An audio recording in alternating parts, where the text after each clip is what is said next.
Hello, good evening dear students. तो बच्चों, previous class में फंडामेंटल राइट्स पूरा खत्म हो गया हमारा। आर्टिकल 12 से 35 तक हमने क्लियर कर लिया। अनुच्छेद 12 से 35 बहुत ही ज़्यादा विस्तार पूर्वक हम पढ़ चुके हैं।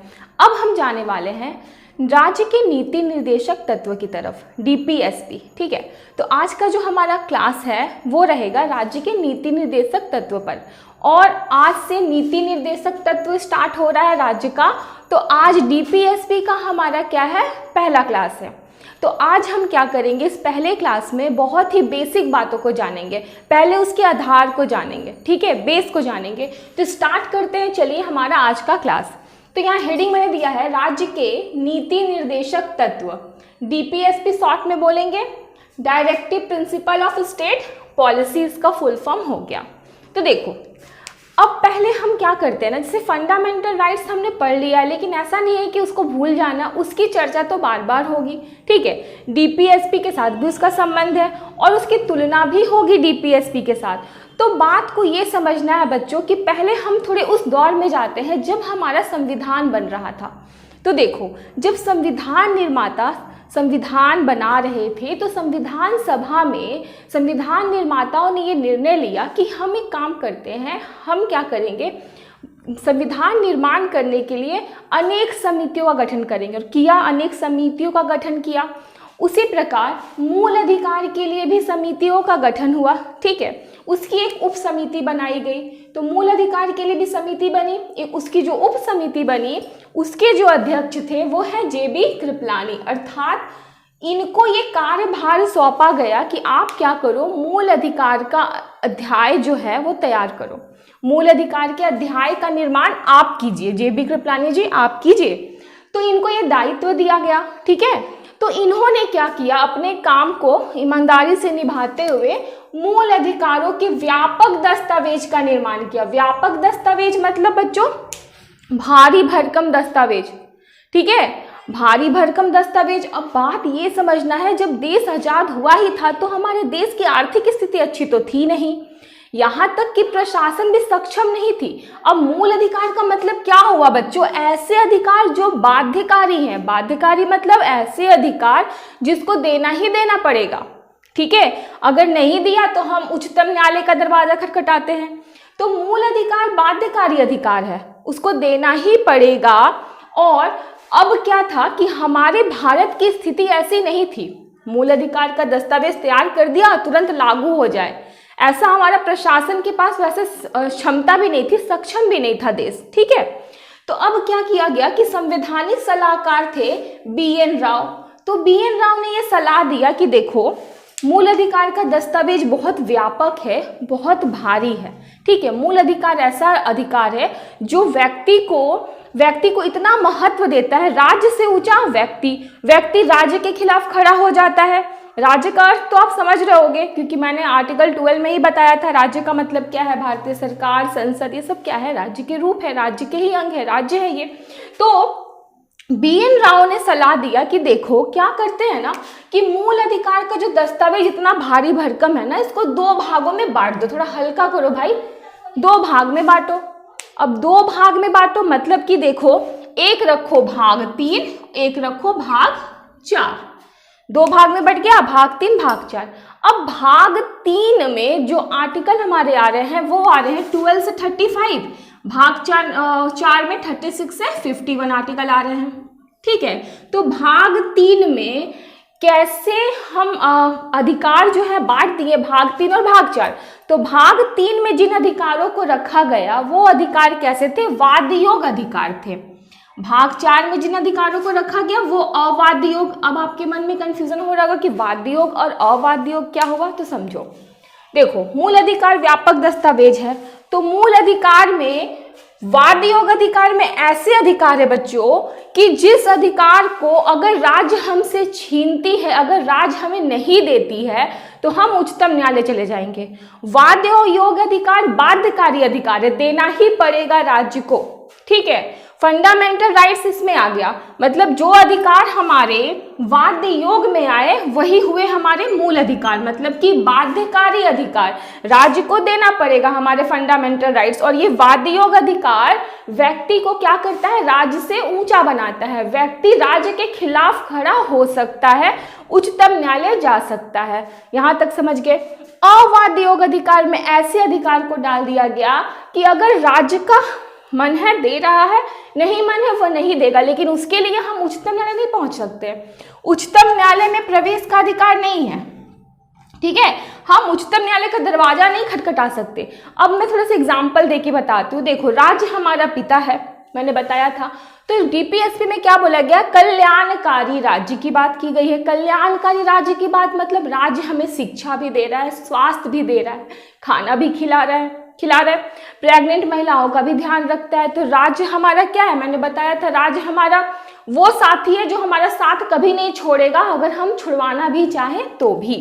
तो राज्य का क्या है, कल्याणकारी राज्य होना राज्य का कर्तव्य है। राज्य क्या करता है, अपने जनता का, अपने देशवासियों का ख्याल रख रहा है, ठीक है। लेकिन ऐसा भी तो हो सकता है मुफ्त में शिक्षा स्वास्थ्य दे रहा है, हो सके राज्य के पास फंडिंग ही ना हो और राज्य की आर्थिक स्थिति वैसी ना हो, तो जबरदस्ती हम उच्चतम न्यायालय जाकर उसके ऊपर हम चढ़ाई नहीं कर सकते कि भाई आप मुझे दो, ठीक है। हम उसके खिलाफ खड़े नहीं हो सकते कि आपको देना पड़ेगा। जैसे मान लो कि एक पिता का कर्तव्य होता है कि वो अपने बच्चों को उच्च शिक्षा दे, वो अपने बच्चों को अच्छे स्कूल में पढ़ाए, लेकिन ये भी तो हो सकता है उस पिता की हैसियत ना हो कि बड़े बड़े कॉन्वेंट स्कूल में अपने बच्चों को पढ़ा पाए, तो वो नॉर्मल स्कूल में ही पढ़ाएगा, ठीक है। हो सके गवर्नमेंट स्कूल में पढ़ाएगा।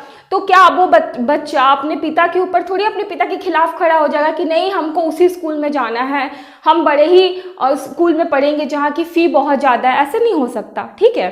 तो वही राज्य का यहाँ पे क्या है, यहाँ राज्य कल्याणकारी राज्य की भूमिका निभाएगी, वो उसका एक विचारधारा है। लेकिन अगर ये भी तो हो सकता है राज्य के पास उतनी आर्थिक स्थिति अच्छी ना हो, वो ना कर पाए, कुछ भी हो सकता है। तो इसके लिए अगर वो नहीं करती है तो हम उसके लिए उच्चतम न्यायालय नहीं जाएंगे। लेकिन वादियों का अधिकार में क्या है कि अगर राज्य नहीं करता है, जैसे कि जीवन का अधिकार मिला हमें, ठीक है, शोषण के विरुद्ध अधिकार मिला, समानता का अधिकार मिला, स्वतंत्रता का अधिकार मिला, निजता का अधिकार है, गरिमा का अधिकार है, तो ये सारे अधिकार अगर राज्य हमसे छीनता है, नहीं देता है हमें, तो हम उसके लिए राज्य के खिलाफ खड़े हो जाएंगे उच्चतम न्यायालय में। तो बात को अभी आगे बढ़ाते हैं, थोड़ा सा इसको मैं रिमूव कर लेती हूँ, फिर आगे चलते हैं, डीपीएसपी को और समझते हैं। तो बच्चों, अवाद्य योग में जो अधिकार डाले गए भाग 4, वही क्या है हमारा नीति निर्देशक तत्व। तो बच्चों बात कर लेते हैं कि ये नीति निर्देशक तत्व की प्रेरणा भारतीय संविधान ने कहाँ से ली। तो आयरलैंड के संविधान से भारतीय संविधान निर्माताओं ने क्या किया, नीति निर्देशक तत्व का प्रेरणा लिया। लेकिन अगर बात करें हम आयरलैंड की, तो आयरलैंड को ये प्रेरणा स्पेन के संविधान से मिला, ठीक है। लेकिन आप याद रखो कि हमारे संविधान का 60 to 70% भाग हमने कहाँ से लिया है, भारतीय शासन अधिनियम 1935 से, ठीक है। तो जब भारत शासन अधिनियम 1935 में भी क्या है, नीति निर्देशक तत्व का आधार विद्यमान है, मतलब संविधान निर्माताओं ने आयरलैंड के संविधान से नीति निर्देशक तत्व तो लिया, लेकिन भारत शासन अधिनियम 1935 में भी क्या है, निर्देशक तत्व का आधार विद्यमान था, ठीक है, जिसको निर्देशों का प्रपत्र बोलते हैं या फिर इंस्ट्रूमेंट ऑफ इंस्ट्रक्शन, इंग्लिश में अगर हम बोले तो इंस्ट्रूमेंट ऑफ इंस्ट्रक्शन। तो देखो 60 to 70% भाग हमने यहीं से लिया है, भारत शासन अधिनियम 1935 से। तो उसमें भी क्या था, निर्देशक तत्व का आधार विद्यमान था। अगर हम पूर्ण रूप से बोले तो हमने कहाँ से लिया, फिर आयरलैंड से लिया। अब बात को ये समझना, आखिर लिया तो लिया क्यों नीति निर्देशक तत्व। तो बात को ये समझना बच्चों कि देखो, जब भारत आज़ाद हुआ तो व्यक्ति को स्वतंत्रता मिल गई, ठीक है, मत देने का अधिकार मिल गया, मूल अधिकार से तमाम उनको आज़ादी मिल गई। लेकिन बात को ये समझना है कि संविधान निर्माता बहुत दूरदर्शी थे, वो दूर तक सोच रहे थे। उनका सोचना ये था कि उनको समाज के अंदर विषमता को दूर करना है, गरीबी को दूर करना है, अभाव को दूर करना है, ठीक है।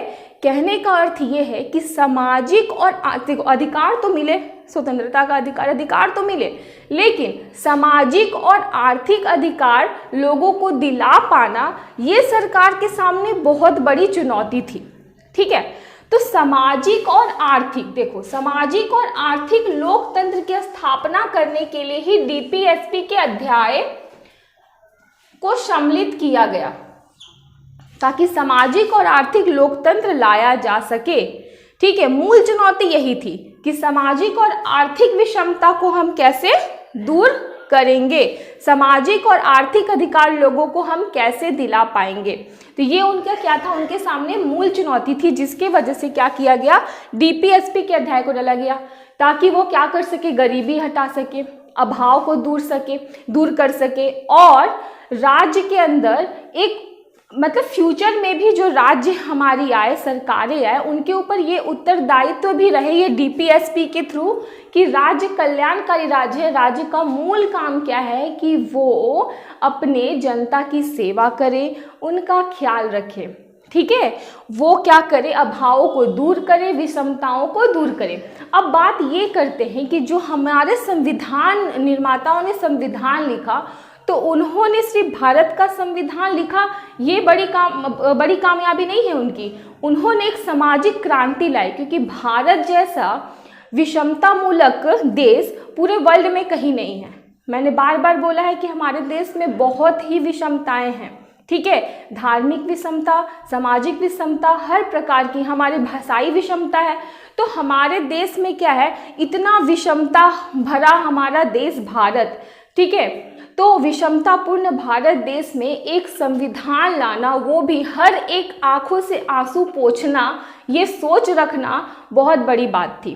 ठीक है, सामाजिक क्रांति लेके आ रहे थे और ये सामाजिक क्रांति का जो एग्जाम्पल है ना, ये पूरे वर्ल्ड में भारतीय संविधान निर्माता सेट करने वाले थे। वो इस प्रकार सेट करने वाले थे कि जहाँ पर विश्व के बड़े बड़े देश आपस में दो विचारधाराओं को लेकर लड़ रहे थे और भारतीय संविधान निर्माताओं ने क्या किया, बीच का रास्ता अपनाया, बहुत ही सूझबूझ और समझदारी से काम की। इसीलिए उन्होंने क्या किया, सामाजिक क्रांति लाई और एक उदाहरण भी सेट किया पूरे वर्ल्ड के सामने। तो अभी हम उस पर चर्चा करेंगे।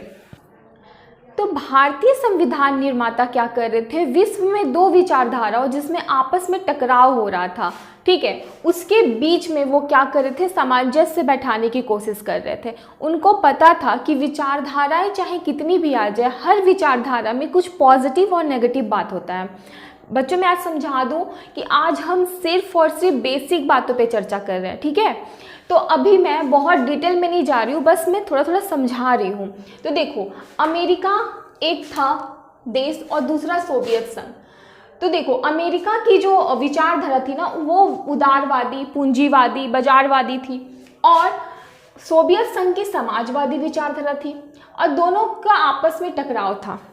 ठीक है, अब क्यों टकराव था कि देखो, समाजवाद बात करता है समानता की, ठीक है, आर्थिक समानता की बात करता है, बंधुत्व को महत्व देता है, समानता को महत्व देता है। अगर एग्जाम्पल के लिए बताऊं, जैसे आर्थिक समानता, ठीक है, तो आर्थिक स्थिति सबकी समान हो, जैसे कि समझो ये क्या करेगा, फ्री में भोजन दे देगा, स्वास्थ्य दे देगा, शिक्षा दे देगा, आप बेरोजगार हो तो भी आपको बेरोजगारी भत्ता दे देगा। तो यहाँ पे आपको सब कुछ मिलेगा, पर आपको यहाँ पे बोलने की आज़ादी नहीं है, आज़ादी नहीं देगा ये। ठीक है, समाजवादी विचारधारा इस प्रकार की थी, समाजवादी तत्व ऐसे थे। ठीक है, तो समाजवादी विचारधारा में क्या थी, आपको आर्थिक समानता दी जाएगी, ठीक है, वहाँ बंधुत्व होगा, समानता होगा, फ्री शिक्षा, जहाँ फ्री में शिक्षा, स्वास्थ्य सब कुछ फ्री में मिल रहा है। ठीक है, तो समझ जाओ कि समाजवादी। ठीक है, जैसे कि देखो, मोदी जी देते हैं, फ्री में शिक्षा दे देते हैं, फ्री में अनाज दे रहे हैं, ठीक, तो वो सब जो फ्री में काम कर रहे हैं, जो चीज़ वो मुफ्त में दे रहे हैं, तो उसको हम समाजवादी तत्व कहेंगे। अब उदारवादी में क्या है, उदारवादी पूंजीवादी में क्या है कि स्वतंत्रता होगी, व्यक्ति को महत्व होगा, संविधानवाद होगा, संपत्ति की बात होगी, शक्ति का बंटवारा होगा, संपत्ति की बात करेगा वो, ठीक है, प्रतिभा लगाओ, अपनी कुशलता लगाओ और संपत्ति को अर्जित करो अपनी प्रतिभा और कुशलता से। यहाँ पे कंपटीशन होगा, ठीक है, यहाँ पे व्यक्ति को महत्व दिया जाएगा अगर मैं अपने ऊपर पैसे खर्च कर रही हूँ अपने आप को सुंदर बनाने के लिए, तो समझो मेरा सोच कैसा, उदारवादी है, पूंजीवादी, बाजारवाद, ठीक है। लेकिन जहाँ पे मैं सादगी भरा जीवन की बात कर रही हूँ तो समझ जाओ कि समाजवादी तत्व है मेरे मन में, विचारधारा जो है। तो बात को ये समझना है कि देखो, जो हमारा संविधान है, जब मैंने संपत्ति का अधिकार पढ़ा था तो आपको बताया था कि संविधान हमारा क्या बोलता है कि ठीक है, आप अपनी प्रतिभा, क्षमता और कुशलता से क्या करो, संपत्ति को अर्जित करो, लेकिन ऐसा ना हो कि किसी व्यक्ति की कुशलता बहुत है तो वो बहुत ज़्यादा धन एकत्रित कर ले, मतलब धन का केंद्रीकरण नहीं होना चाहिए, ठीक है। अब जिसके पास ज़्यादा क्षमता होगी, ज़्यादा कुशलता होगी, वो क्या करेगा, ज़्यादा धन इकट्ठा कर लेगा। तो इसीलिए गवर्नमेंट ने क्या किया कि एक सीमा फिक्स कर दी कि इस सीमा से ज़्यादा आप नहीं रख सकते हो, अगर ज़्यादा होगा तो वो लेकर बांट देंगे जिनके पास क्या है, जो अपनी योग्यता, क्षमता, कुशलता से धन प्राप्त नहीं कर पा रहे हैं, ठीक है। तो वो सरकार क्या करेगी, राज्य क्या करेगी, ख्याल रखेगी उनका, वो क्या करेगी, जिसके पास ज़्यादा है, एक सीमा से ज़्यादा है, तो उनका लेकर धन क्या करेगी, बांट देगी, ठीक है। तो ये राज्य ने क्या किया, सामंजस्य बैठाया ना भारतीय सरकार ने। इसने क्या किया, इसने उदारवादी तत्व से योग्यता, प्रतिभा, क्षमता को तो महत्व दिया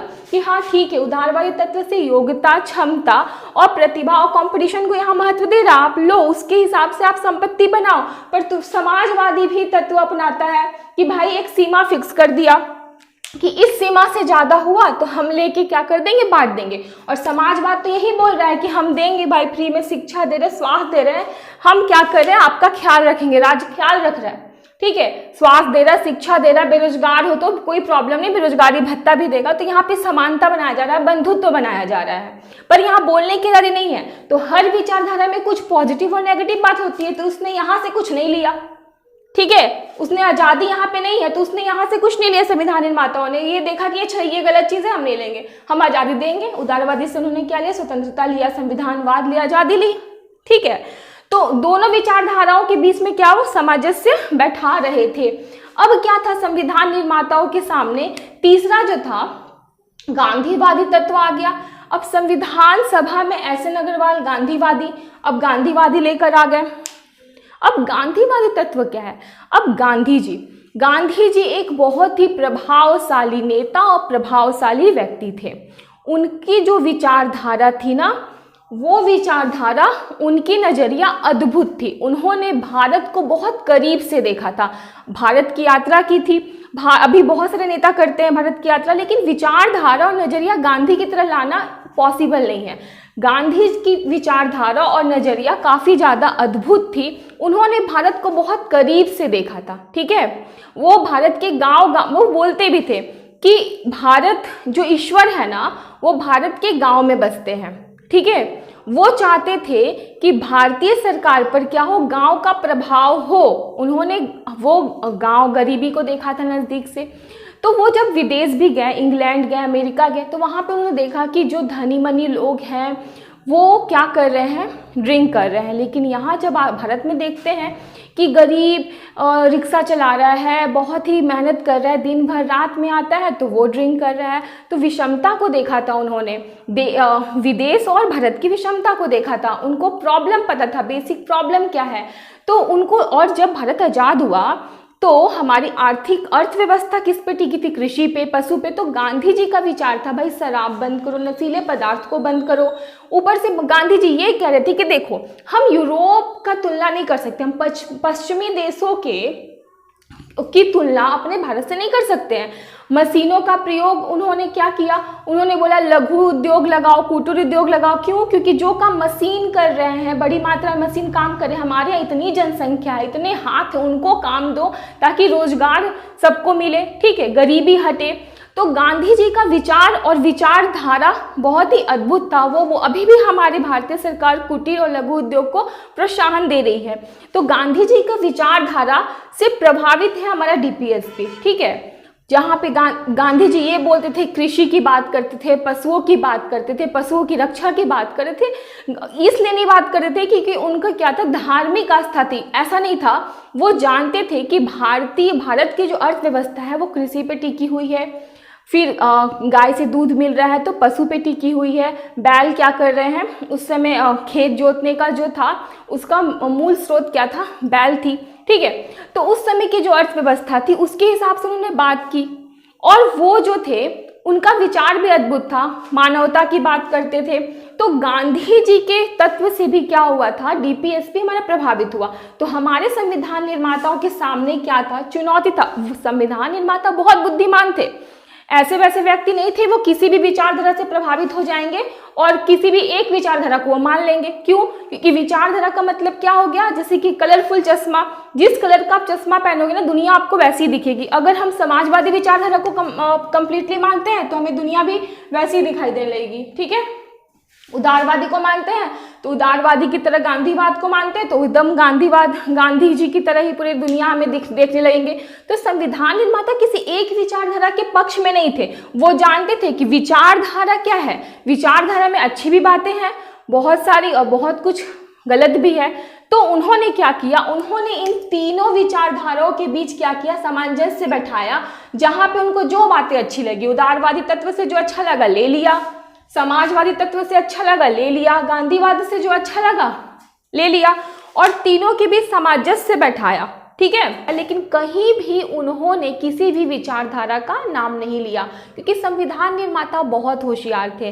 पूरी दुनिया अपने आप को समाजवादी बता रही थी, हर देश अपने आप को समाजवादी, और समाजवाद का विचारधारा जो था सबका अपना अपना था। तो संविधान निर्माता इस सब लफड़ा में नहीं फंसना चाहते थे, उन्होंने बस क्या किया, अच्छी बातें ली और उसके बीच सामंजस्य बैठा लिया और बीच का रास्ता अपनाया, ठीक है। अब आगे इस पे चर्चा करेंगे कल। आज के लिए बस इतना ही, तब तक के लिए bye bye, take care and जय हिंद।